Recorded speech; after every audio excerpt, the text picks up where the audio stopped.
constitution bi ay sénégalais nga ñuy déglu nekkul ci constitution mais yow bi mu koy wax référence am constitution bi. non mais boo xam nga ku mu neex nga wax référence bu amul xam nga man ngaa taxaw fii tari ab aaya ni mu ngi ci alxuraan te nekkul ci alxuraan xam nga loolu ba daa nekk mais loolu nekkul ci constitution bi nekkul constitution bi di ko ku mu neex ni ngay def ak yooyu loolu amul ci constitution bi xam nga li fi indi coow li mooy dañu wax ne règlement intérieur école privée catholique mooy kat yow sa école privée da nga fay jàngale nga ni ku fay jàngale nii nga fay taxawee doo nangu sa école ki nga xam ne day ñëw ni du jaxasoo góor ñi wala day ñëw ni day muur wala day ñëw bu ñu def sport mu ne du ma def sport ndax góor ñi dañ may gis wala bu may rang góor ñi duñu topp sama ginnaaw kooku am nga sa règlement intérieur nga aaye ko ci sa biir école loolu lan moo ci yoonu état lu yoon ju état ci loolu parce que bu fekkee yow bi nga xam ne da nga am sa doom di ko yóbbu ci école boobu loolu yow sa bëggoo sa doom def loolu mais lu tax yóbboo ko beneen école. ma jàmbal règlement intérieur boo ma nee yoonu état nekku ci mais kon pëcc xaw mooy am fépp ci àddina bi non nañu wax rek. règlement intérieur boo ma nee yoonu état nekku ci. loolu mooy pëcc xaw mooy am fépp ci àddina bi règlement intérieur. parce que ku nekk mën nga ni sa règlement intérieur teg ko. kon yow da nga bëgg état dugg sa biir kër. non xoolal.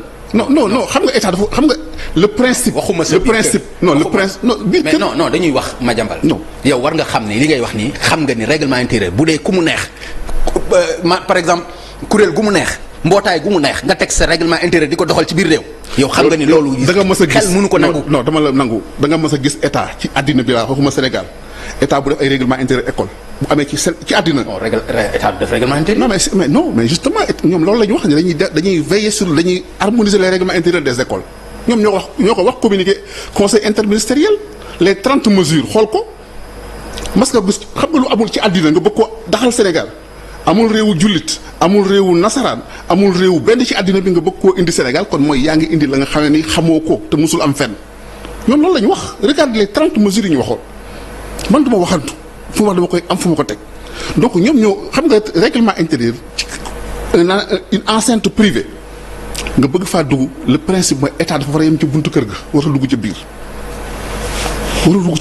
ñoom dañoo dugg ci biir ba bëgg a xool nu ñuy def xam nga tey boo dikkoon xam nga moo indi problème bi Papa Ngagne boo dikkoon fukki école wala ñeenti téeméeri école bañ a appliquer règlement intérieur bi nga wax da ngay yóbbu ay alkaati wala da ngay dàq élèves wala da ngay tëj da ngay jël ñooñu yóbbu leen kaso est-ce que mën ngaa jël ñooñu yóbbu leen kaso état buy def mesure day def mesure bu xel mën a nag ak bu mën a appliquer munoo tey nga dikk. mais état nag mooy état aussi. non état mënu ko. munoo dem xam nga munoo dem ci règlement ci école yi ci nekk Sénégal yëpp école privée yi nekk Sénégal xëy na ëpp nañu 5000 10 000 nga dikk bëgg faa si def fu ne ab policier wala bu ñu violé li nga wax nga jël leen yóbbu ca kaso ba mënut a nekk donc état dafa war a yem ci rôle état. mais état bi nan la ko defee ci chantier yi mu arrêté fii ci corniche bi yëpp. te romb na ko di dem.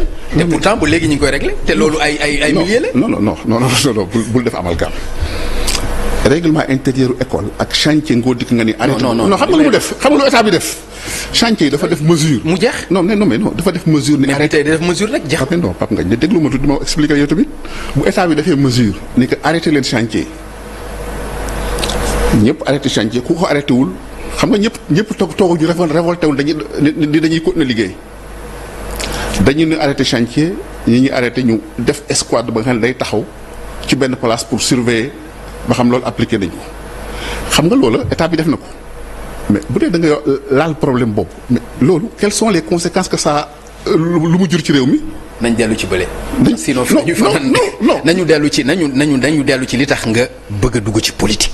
mais kon ñu dellu soit foofu. li tax ma bëgg a dugg ci politique mooy loolu ci loolu la ñu nekkoon xam nga ni. damaa gis réew mi yàqu.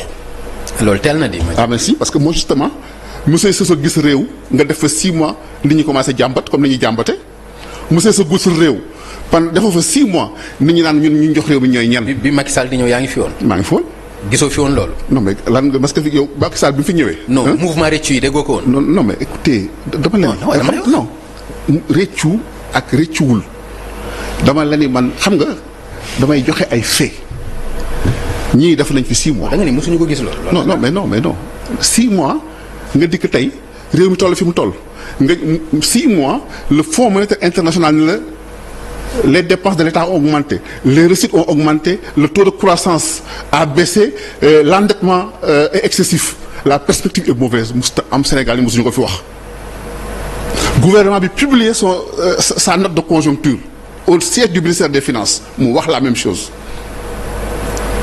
kon kuy tiit ci réew war nga tiit parce que boo dikkee ñu la réew mi amatul alal réew mi bor bi yokku na réew mi njëgi yokku na réew mi la muy leb seer na c'est le FMI qui le dit ak le gouvernement du Sénégal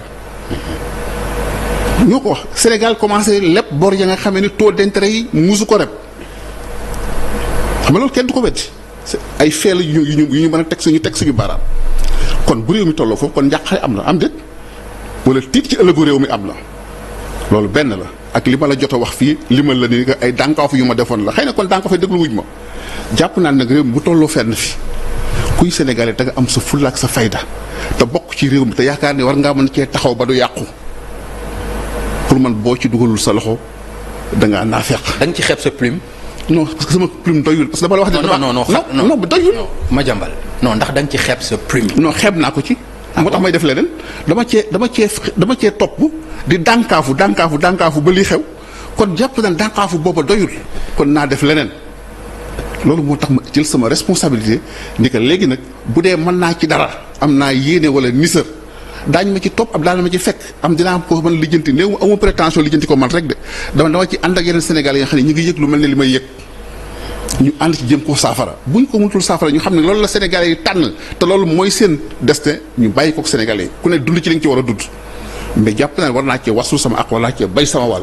ok c'est ça ma responsabilité. moo tax ma jël sama responsabilité ni que maintenant je fais un engagement politique maintenant un engagement politique nag ba ma koy def dama koo tànn fa nga xam am naa ci yaakaar tànn fa nga xam ne xam naa ne am na fa compétence tànn fa nga xam ne xam naa ni ñii war naa mën a def ak ñoom tànn ñi nga xam ne ñii wóor na bu ñu yoree réew mi sama xel dal maintenant réew mi am nañu ko yor mais je me suis dit que naa def ñi nga xam ne bu ñu demee mën nañu contrôler le gouvernement ba dérive yi ñuy gis fii dootuñu ko fi gis parce que gouvernement ba nga xam ne ku mu neex jàpp gouvernement xam ne bu ko neexee mu ne yow doo tukki te tegu ko fenn société civile bi ni miix organisation des droits de l'homme bi ni miix jàpp naa ne ñooñu bu ñu gënee bari doole ci réew mi sànku. d'accord ma dolli la ci beneen affaire. mais Madiambal non s'il vous plaît dafa am loo xam ne il faut ñu relever ko. boo nee société civile bi ne miix.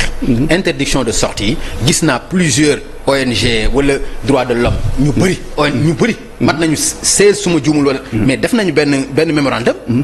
ñaawlu ko. mais est-ce que foofu lañu daan yem. non mais loolu gis nga ko.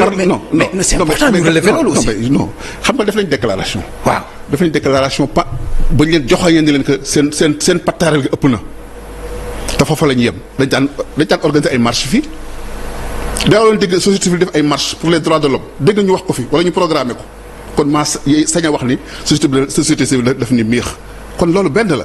deuxième chose sama engagement politique xam nga lan moo ko waral waxi Ousmane Sonko dama sukkandiku ci wax bi je l'ai pris au mot xam nga lan la waxoon Ousmane Sonko le 4 août 2023 xam nga lu mu wax si vous refusez de faire de la politique les médiocres vont faire de la politique vous dirigez prendre les décisions à votre place et vous n'y pourrez rien. Ousmane Sonko ko bind boo tapé Twitter nga gis ko.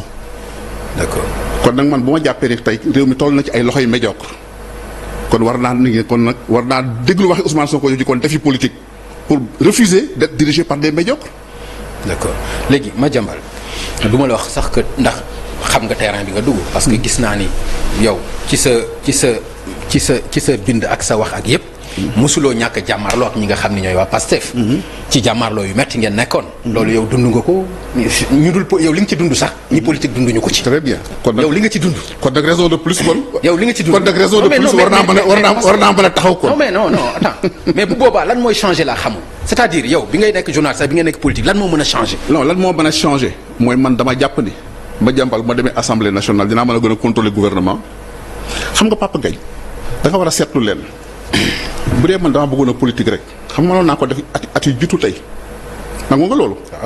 xam nga tey bu doon damaa bëgg responsabilité politique moo naa ko def lu jiitu tey boo dama bëggoon responsabilité état moo naa ko def lu jiitu tey moo naa laaj leneen dul député dafa daan nag xanaa yaakaar man sama ambition wala xeebuma député de lu important la ci société. d'accord mais jàpp naa ni lay faj sama soxla wala lay faj sama teraanga du portefeuille du mandat député kon bu ma toogee at yooyu yëpp ma mënoon ko te mu yomboon ma wala ma mënoon am ay responsabilité état te mu yomboon ma dumóoyu ko tànqamlu ko xam nga loolu ñëpp nañ koo nangu. yomboon na ma ay jamono ma am responsabilité état su ma ko bëggoon wala ma wut ko musuma koo laaj musuma koo wut. léegi nag bi ma demee ba nga xam ne gis naa ni jar na ko nag ma wut la ca gën a tuuti parce que wutuma la gën a kaw la gën a tuuti laa gut muy député parce que ma ne war naa mën a taxaw à l'Assemblée nationale bu dee Sénégalais yi doy na leen. contrôler le gouvernement maintenant rek kooku du man maa koy décider Sénégalais yi ñoo koy décider. ak coalition bi nga xam ne aussi et puis aussi c'est important. dinaa ñëw ci coalition. non ak ñi nga xam ne dama fas yéene ànd ak ñoom. di leen soxla ngeen ma kon. ne ngeen wax ngeen ma ko woo ngeen ma ci seen mbir nangu naa ko bëgg naa ko ma bàyyi leen ak. d'accord seen cëggal guy. loolu dinaa ci ñëw.